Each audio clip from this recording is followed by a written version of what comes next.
Okay, guys, so it is salsa verde times, homemade salsa verde. So, these are tomatillos, and they're wrapped in kind of a papery. They have a papery husk around them, but you've probably seen them at the store. But that's what they are, and they're kind of like a green tomato, if you will, but they're super tart, and tangy, and just packed with flavor. And then, of course, you want your onion, and then lime, and green chilies.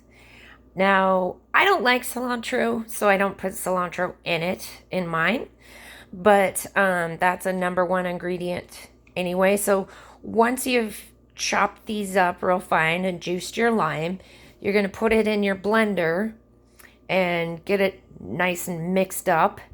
And then, like we talked about before, you cook it down. So salsa is always cooked normally, to thicken it instead of the store-bought stuff, which is thickened with gums. This is super packed with flavor, because it's just got very basic ingredients, and the tomatillos. A lot of your store-bought stuff is going to have things like be cut with things like green tomatoes or other things that don't give it quite the same packed punch that my recipe does. So it's a taste based recipe. I don't measure anything out. So you just taste it while you're cooking it. See if you want to add more ingredients. Cook it down. Like I said, simmer it down after blending it. And it's a very, very basic recipe. If you want it to be have a little bit of a kick, go ahead and add some of your jalapenos to it. Because this is a party and I don't know what people's tummies can tolerate, I'm going to skip the jalapenos for this particular time.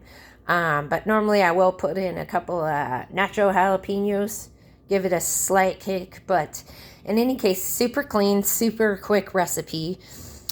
Some people will add a little bit of vinegar to it. I prefer not to. I just will go ahead and add a little bit extra lime.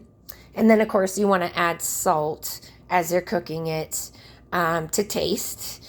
Some people don't even want salt in it. That's fine. But again, it's just your green chilies, your tomatillos, onion, lime.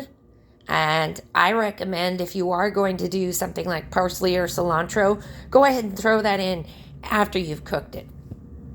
But you leave it on the stove to cool for a while, and then you're going to put it in a bowl and throw it in your fridge, which is cooled down a little bit.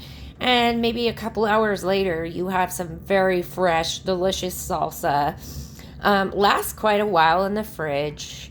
You don't have to worry about that too much, because it does have the salt and the lime and things like that are just natural preservatives, to begin with. But super quick, easy. Like I said, another quick weekend recipe if you're going to a party or something like that. It's super quick to whip up. Prep time, super fast. The part that takes the longest, of course, is the chilling it and the cooking it down to thicken it. Because you aren't using any gums or anything like that. But it doesn't take too long.